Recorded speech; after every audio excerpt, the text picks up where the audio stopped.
সাতক্ষীরায় টানা বর্ষণে ডুবে গেছে বিস্তীর্ণ কৃষি জমি। দুবার বীজতলা করেও শেষ রক্ষা হয়নি।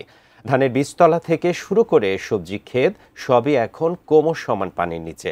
ক্ষতির পরিমাণ হতে পারে ৬০০ কোটি টাকার মতো। সাতক্ষীরা প্রতিনিধি থেকে গোপাল কুমার মণ্ডলের তথ্য ছবি নিয়ে ডেস্ক রিপোর্ট।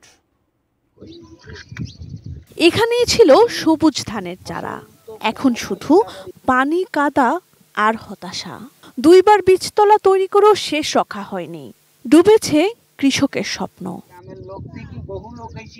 সাতক্ষীরা জেলায় চলতি মৌসুমে আউশ চাষ হয়েছে ৬,০৬৩ হেক্টর জমিতে, শাকসবজি ৩,৮৯৫ হেক্টরে এবং রোপা আমন ৯৩৩ হেক্টরে। কিন্তু অতিবৃষ্টিতে আক্রান্ত হয়েছে ২,৩৪৮ হেক্টর আউশ, ১,১৬৬ হেক্টর শাকসবজি ও ৫৩২ হেক্টর আমন জমি। টানা সপ্তমবারের মতো বেস্ট টিস্যু পেপার ব্র্যান্ড হিসেবে স্বীকৃতি পেয়েছে বসুন্ধরা টিস্যু। আংশিক ক্ষতির শিকার আরও শত শত একর জমি। কৃষকের কপালে চিন্তার ভাঁজ, মুখে হতাশার ভাষা। পানি নিষ্কাশন ব্যবস্থা না থাকায় অপরিকল্পিতভাবে চিংড়ি ঘের করার কারণে এই আড়াআড়ি বাদ দেওয়ার কারণে বিস্তীর্ণ এলাকা প্লাবিত হয়ে আছে।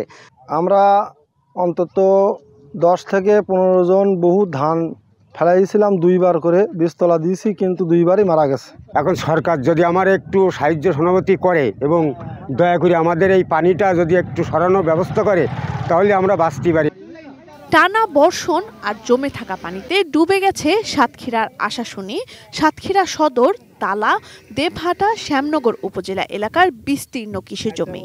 যেহেতু এখানে আউশের আবাদের এরিয়া নষ্ট হয়েছে, যেটা আমন হয় না, এটা হওয়ার সম্ভাবনা খুবই কম। তারপরে আমাদের প্রচেষ্টা আছে পানি নেমে গেলে সাথে সাথে যেটুকু করা যাবে সেটা আমরা করব। সাতক্ষীরায় দুইটি সমস্যা প্রকট, একটি লবণাক্ততা, আরেকটি জলাবদ্ধতা। Sanjida Sylvia, desk report, ATN news.